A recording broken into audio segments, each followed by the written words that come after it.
Once upon a time. Mysterious encounter. Jomo was known throughout his village as a skilled hunter, respected by all for his strength and expertise. He had been raised in the heart of the dense, untamed forest that surrounded the village, learning from a young age to track, hunt, and survive. The forest was both his home and his challenge, a place where danger lurked around every tree and behind every shadow. But it was also a place of peace, where the rhythm of nature seemed to guide his every step. His wife, Nia, was the village's healer. Known for her wisdom and the herbs she gathered from the forest, Nia had an unshakable connection to the land. She had been trained in the ancient ways of her ancestors, using plants and potions to heal the sick and the wounded. Her knowledge of nature's remedies was unmatched, but there was something more to Nia. She had an innate sense for things beyond the physical, an intuitive feeling that made her both revered and mysterious in her own right. One bright morning, Jomo ventured into the forest for his usual hunt. The air was thick with the scent of earth and rain, the trees towering above him as he moved through the underbrush with practiced silence. His bow was slung over his shoulder, and his sharp eyes scanned the surroundings for any sign of game. However, the forest had another secret to reveal that day. As he moved deeper into the forest, he stumbled upon a sight that made his heart skip a beat. Beneath a massive tree, there lay a woman, her body battered and bruised, her clothes torn as though she had been dragged through the thick undergrowth. She was unconscious, her pale skin contrasting sharply against the dark earth. Wild animals had attacked her, but there was something odd about her injuries. They seemed almost unnatural, as if she had fought off something far more sinister than mere beast. Jomo's instincts kicked in, and he immediately knelt beside her, checking for signs of life. Her breathing was shallow, and there was a faint pulse in her neck. He couldn't leave her there to die, so he carefully lifted her in his arms and began the long journey back to his village. As he entered the village, the people gathered in whispers, their eyes widening at the sight of the stranger in his arms. Nia, who was tending to a sick child near the fire, turned and froze when she saw the woman. The air seemed to shift around her, and a sense of unease settled deep in her chest. She could feel it, the woman was not just a victim of wild animals. There was something far more dangerous in her presence. Nia's gaze locked with Jomo's as he approached their home. What happened to her? Nia asked, her voice steady but tinged with a quiet concern. She was attacked by something in the forest, Jomo explained, laying the woman down on their bed. But I don't think it was just the animals. Her wounds, they don't feel right. Nia stepped closer, her hands gently brushing over the unconscious woman's skin. She examined the gashes and bruises, her brow furrowing in concentration. You're right, she murmured, her voice carrying an edge of caution. There is something strange about this. We should be careful. Jomo noticed the shift in her tone, the way her eyes narrowed, as if she were seeing something he could not. His wife had never been one to jump to conclusions, and her instincts were usually sharp. What do you sense? He asked, concern creeping into his voice. Nia hesitated before answering. I can't explain it, Jomo. There's something unnatural about her presence. I don't know what it is, but I feel it. Jomo looked down at the woman, a strange feeling creeping up his spine. He had found her in the forest, and now, he felt a sense of responsibility to help her. But Nia's words echoed in his mind, reminding him of the dangers that lay hidden in the unknown. The woman, Lela, remained unconscious, unaware of the silent tension that had taken root in the room. Neither Jomo nor Nia could have known it yet, but her arrival would set in motion a chain of events that would change the fate of their village and their lives, forever unsettling presence. Lela's recovery was swift, but it was not without its complications. Nia worked tirelessly to tend to her wounds, using the herbs and remedies that had healed so many before. But even as Lela's physical injuries began to heal, there was a strange atmosphere around her. It wasn't just her quiet demeanor or the way she seemed to be constantly watching the villagers with an intensity that made many uneasy. It was something deeper, something that was felt more than seen. The animals in the village, which had always been calm and familiar, began to act strangely. The goats refused to go near the pens, the chickens clucked restlessly in their coop, and even the dogs, animals that had always been loyal to the villagers, would growl and whine when Lela passed by. It was as though they could sense something unnatural about her, something that unsettled them to their very core. At night, the village was filled with unease. Villagers whispered among themselves about strange omens, the moon appearing brighter than usual, the wind carrying odd scents, and the unsettling howls of distant wolves. Some claimed to have seen shadows moving in the corners of their eyes, vanishing before they could be properly focused on. There were stories of dreams, dark, foreboding dreams of serpents, of slithering forms coiling around the village, whispering of betrayal and danger. Even Nia, with her deep connection to the earth, could not escape the feeling that something was terribly wrong.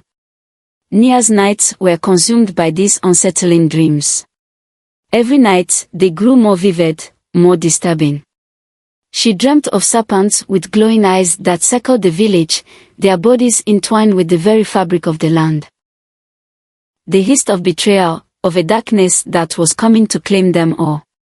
But in the dream, it wasn't the serpents that frightened her most.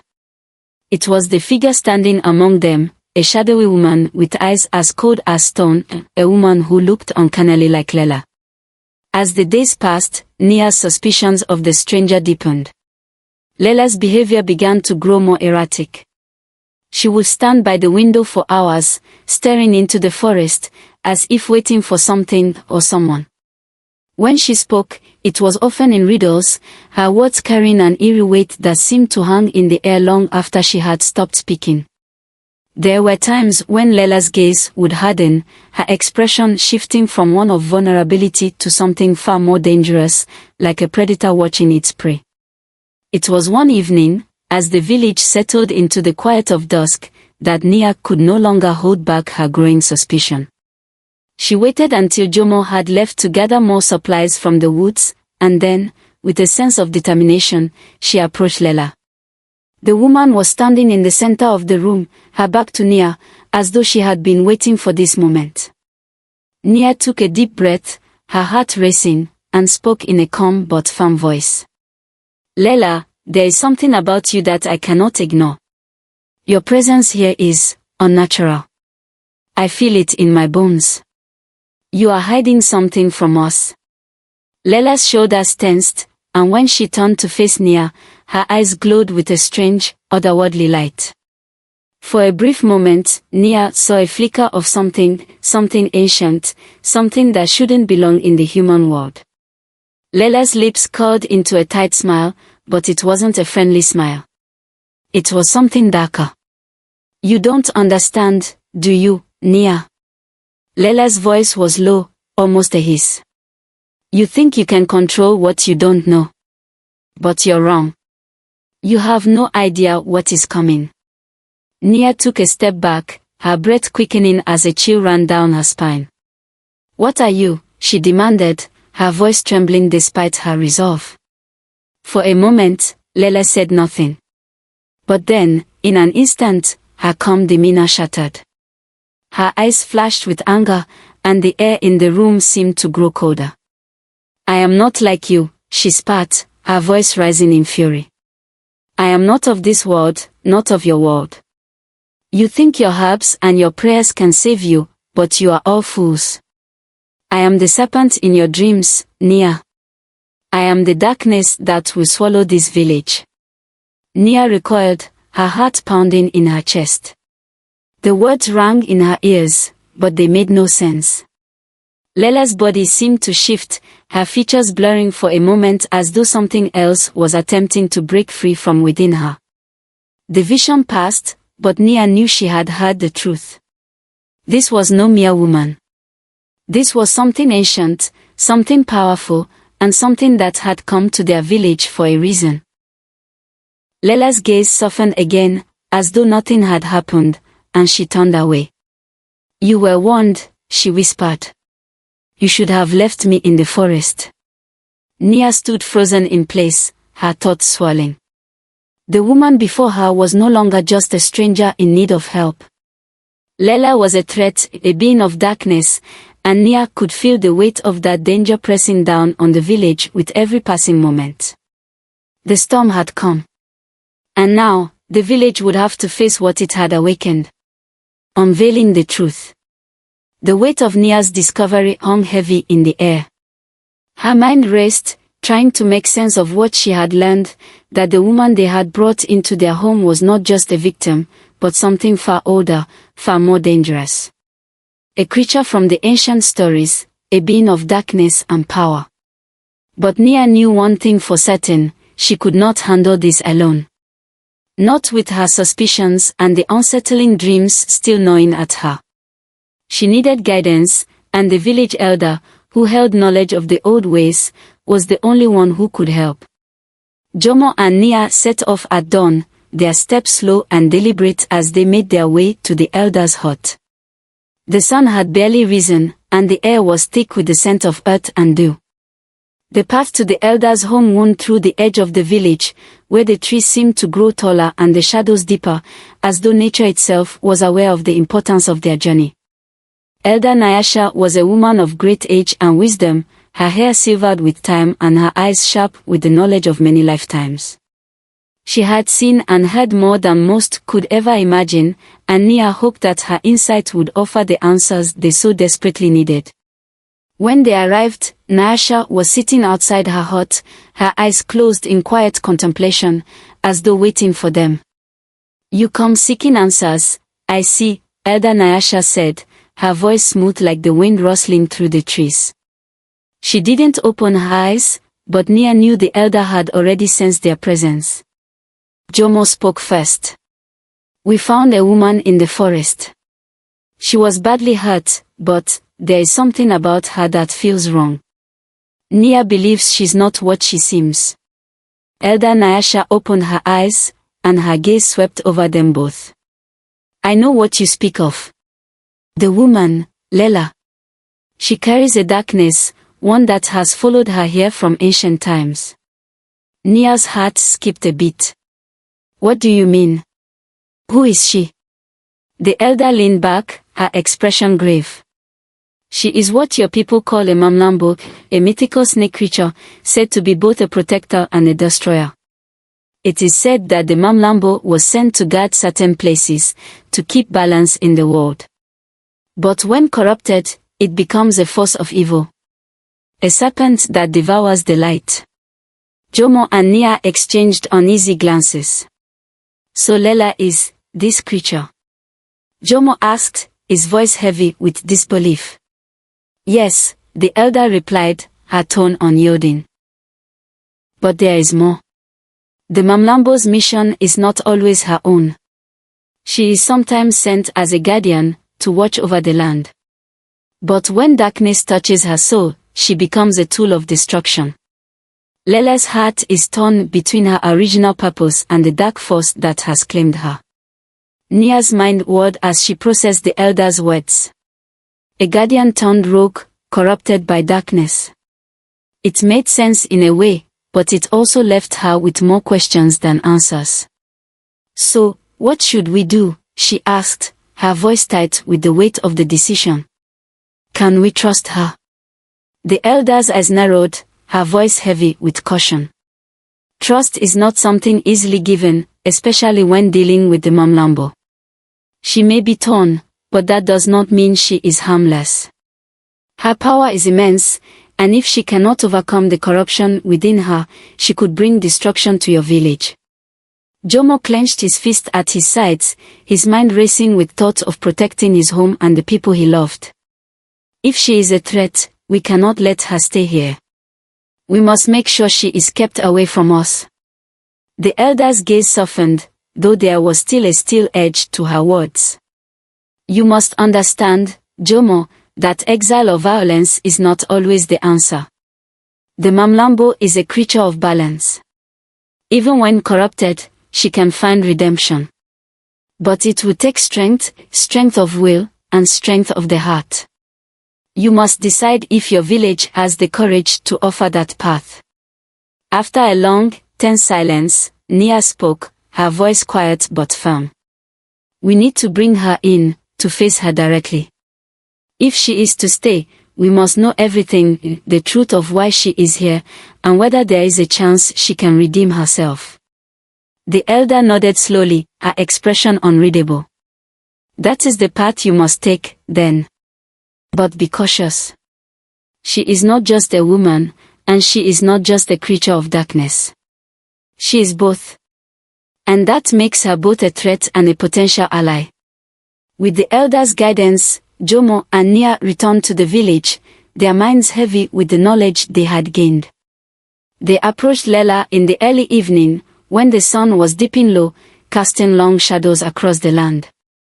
Nia felt a pull of uncertainty in her heart, but she knew that confronting the truth was the only way forward. Lela was waiting for them, sitting on a stone by the edge of the village, staring out into the darkening woods. When she saw them approach, she stood and met their gaze, her expression unreadable. You've spoken with the elder, Lela said, her voice a low murmur. I know what she told you. You now know the truth. Nia stepped forward, her voice steady but laced with the weight of what was to come. We need to understand. Why are you here?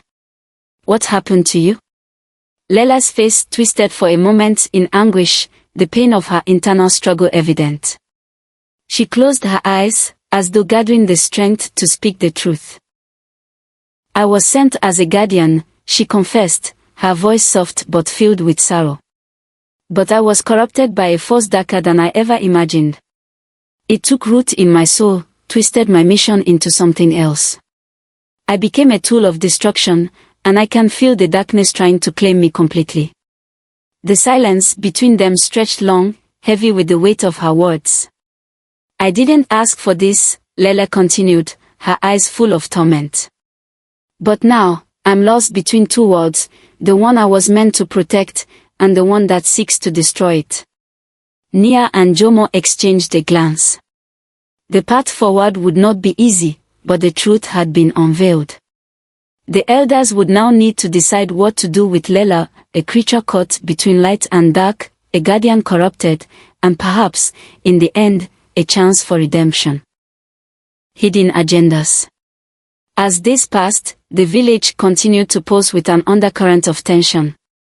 Jomo, despite his own reservations, did his best to integrate Lela into village life. He knew that the elders had decided to keep her in the village under watch, and he felt a sense of responsibility for her presence here. After all, she had been a victim of forces beyond her control, and the village, as the elder had said, was now her only chance at redemption. But every attempt to move forward only seemed to deepen the unease that the villagers felt. Lela remained an enigma to everyone around her. Despite her quiet nature and willingness to help with tasks, her every movement was watched with suspicion. Some villagers would glance nervously at her as she passed, and children, once eager to run and play, would shy away from her presence.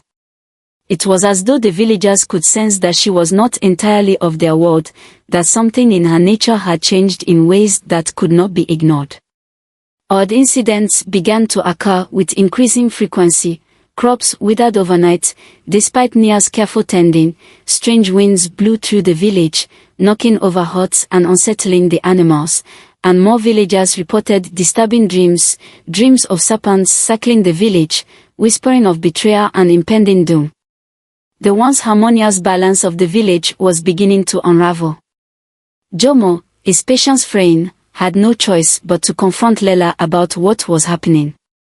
He found her standing near the edge of the village one evening, staring into the distance as if listening to a voice only she could hear.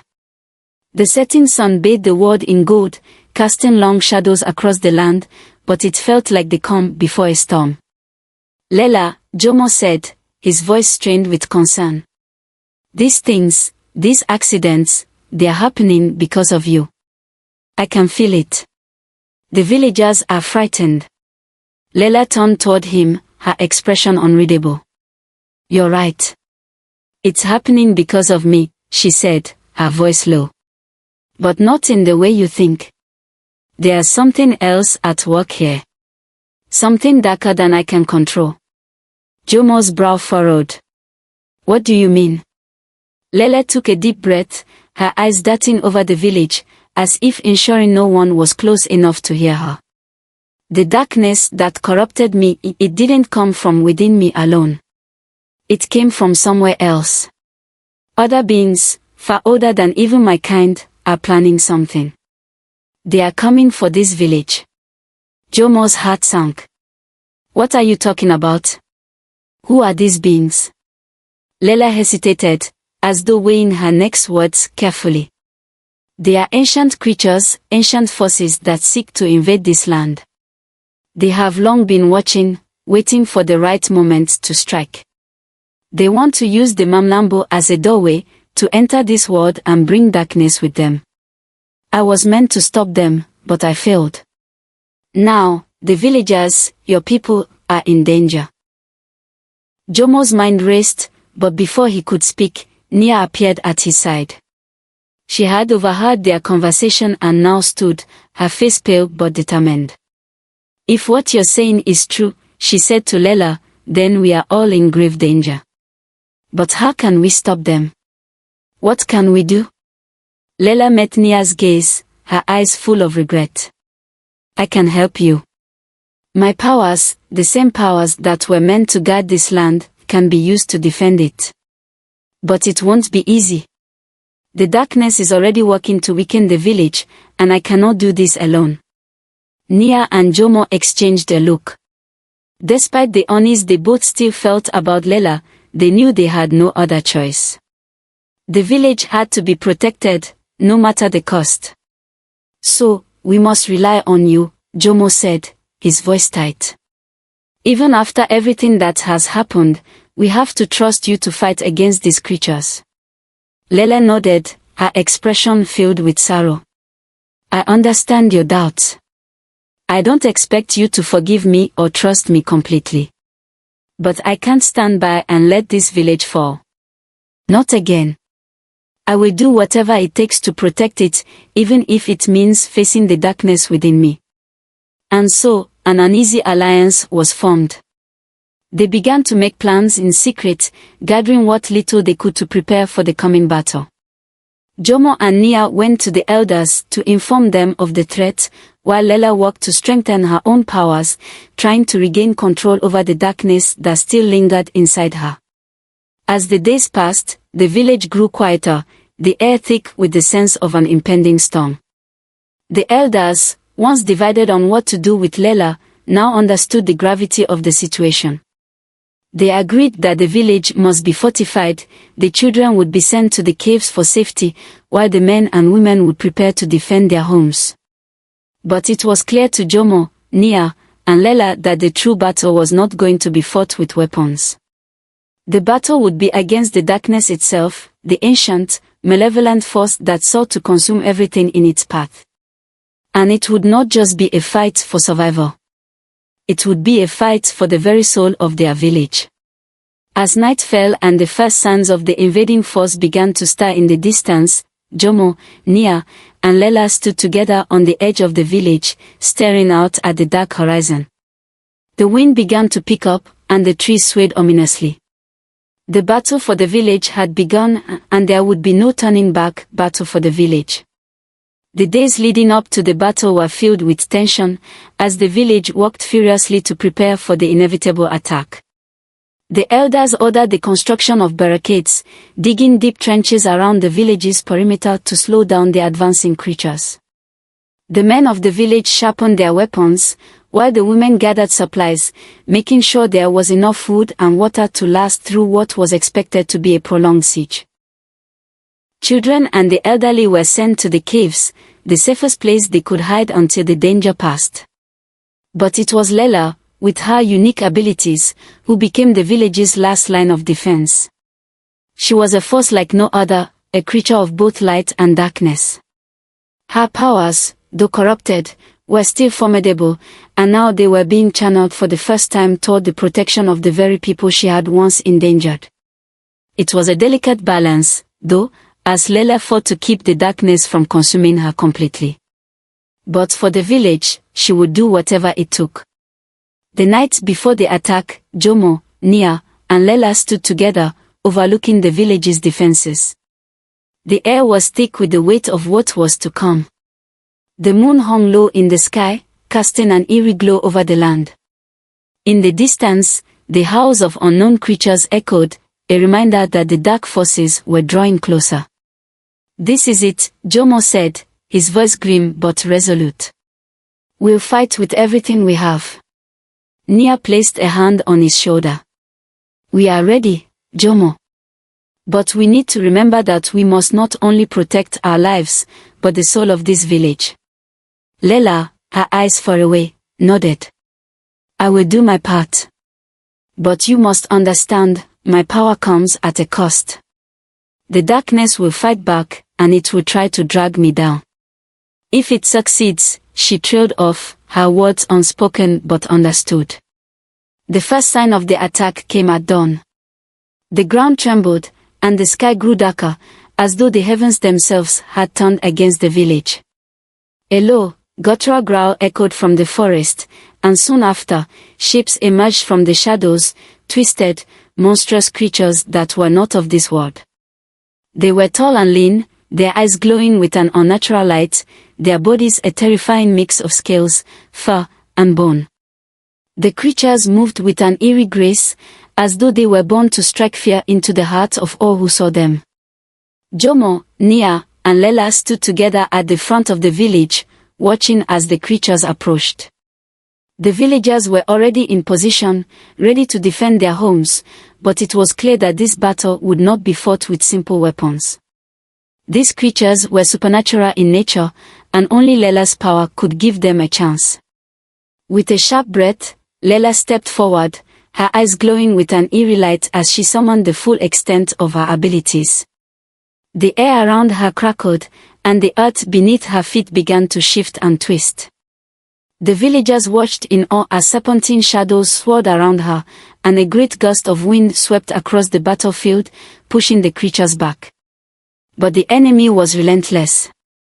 The creatures hissed and screeched, advancing once more, their claws raking across the ground, tearing through the defenses the villagers had built.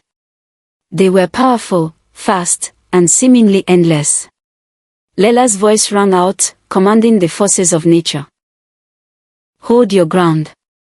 The darkness cannot win." She raised her arms high, and the very earth responded. Great vines erupted from the ground, entangling the creatures and pulling them to the earth. But there were too many, and the creatures were not easily defeated. They twisted and struggled, breaking free from the entangling roots with unnerving speed. As the battle raged on, the villagers fought with all their might, using their spears and arrows to try and hold back the tide of darkness. But it was clear that without Lela's power, they would not survive.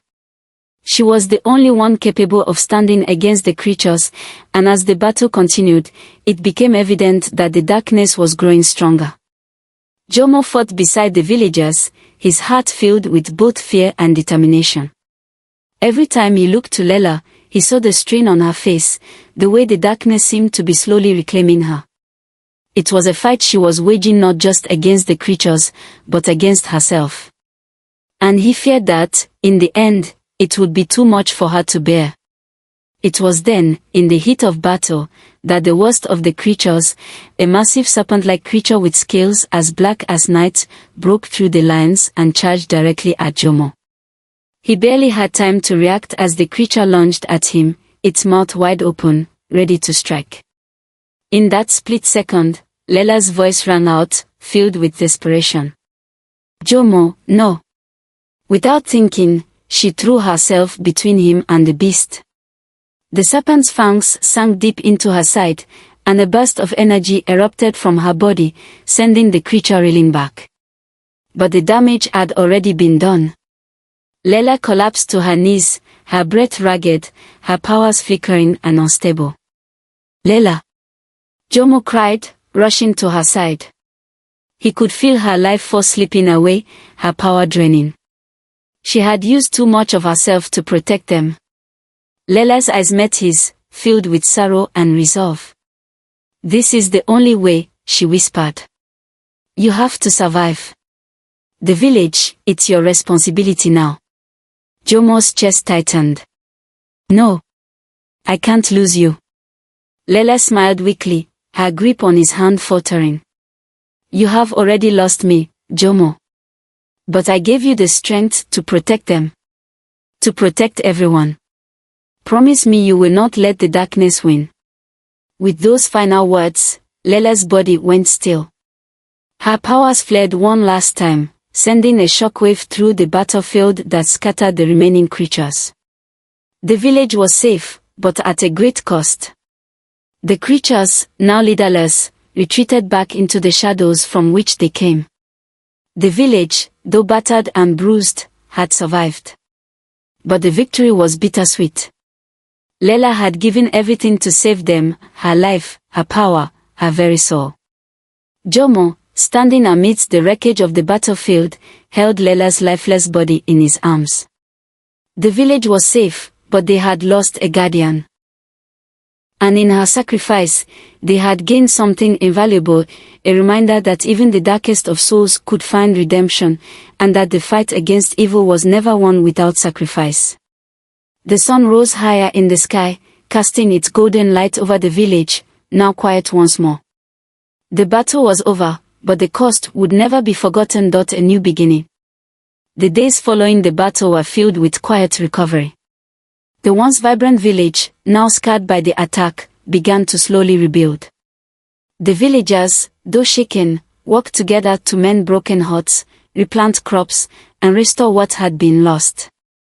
The air, heavy with grief and exhaustion, was also filled with a new sense of unity. They had survived the worst, and they knew now that they had to carry on, for those who had fallen and for the future they hoped to build. In the heart of the village, a memorial was erected in honor of Lela. The villagers gathered in solemn silence, their heads bowed in respect for the woman who had sacrificed herself to save them. She had been an outsider, a being of both darkness and light, but in the end, she had proven that even the most complicated of souls could find redemption. Her death was a painful reminder that protection came at a great cost, but it was also a testament to the strength of the village's resolve.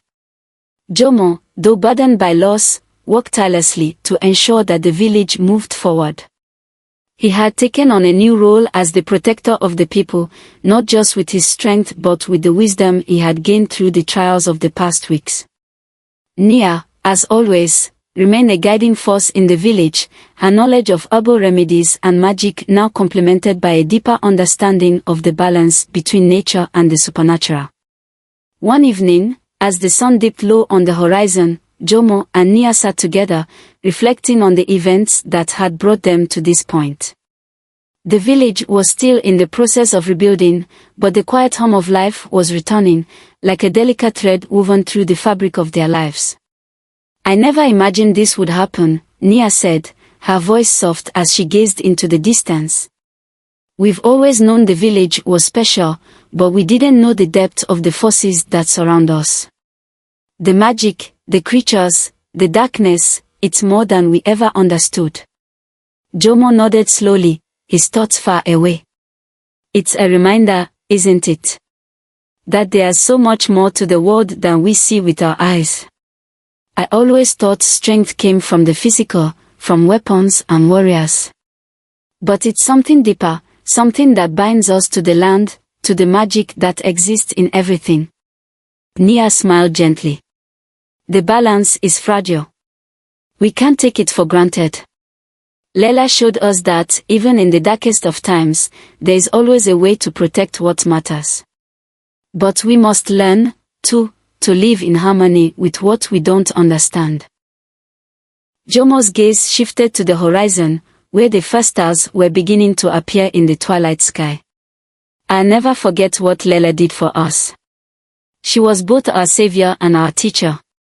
but we can't let her sacrifice be in vain. We need to carry on her legacy, to make sure the village is protected, that we never lose sight of the dangers that lurk in the shadows. As Jomo spoke, a figure approached from the edge of the village. It was Lela's daughter, Ione, who had been too young to understand the full scope of the battle. Now, older and wiser, she carried with her a sense of purpose. The elders had entrusted her with the responsibility of continuing the work Lela had started. Though she could never fully replace her mother, Ione had inherited much of her strength and wisdom. "I've been learning from the elders," Ione said, her voice steady and confident. "Lela left me something, a guide, a map to help protect this village from dark magic. I want to help. I want to continue what she began." Jomo smiled, his heart swelling with pride. "You have the strength of your mother, Ione. And now, you have the support of the whole village." Ione nodded, her eyes bright with determination. "We'll build something better. We'll make sure this village stays safe." In the weeks that followed, Ione began teaching the villagers the ways of magic and protection. With the guidance of the elders, she shared the knowledge passed down by Lela, combining it with the traditional practices that had always been a part of their culture. The villagers learned to protect themselves from the dark forces that had once threatened them, using both old rituals and new understandings of the supernatural. They no longer saw magic as something to fear, but as a force they could use to keep their land safe. The village, once again, became a place of peace. The trees grew tall and strong, the rivers flowed freely, and the crops flourished. The people, united by their shared experience, were now stronger and wiser than before. They had faced darkness and emerged into the light, and they had learned that true strength came not just from physical might, but from understanding, unity, and respect for the forces that shaped their world. As the years passed, the village continued to thrive. The teachings of Lela, now passed on to Ione and the other villagers, ensured that the magic would remain a part of their lives, not as a tool for destruction, but as a means of protection and balance. They had learned to live with the mysteries of the world, knowing that their strength came from their ability to adapt and grow. Jomo and Nia, though older now, remained the heart of the village, their wisdom guiding the next generation. And as they stood together, watching the sunset over the land, they knew that the village was in good hands. The darkness had been repelled, but the lessons learned would never be forgotten. The village had embraced both its past and its future, finding a way to integrate the old beliefs with the new understandings of magic and nature. And with that, they were ready to face whatever came next, together. The story of the village, once threatened by the forces of darkness, had transformed into a tale of hope, growth, and renewal. And as long as the people remembered the sacrifices made, they would always stand strong, ready for whatever the future held.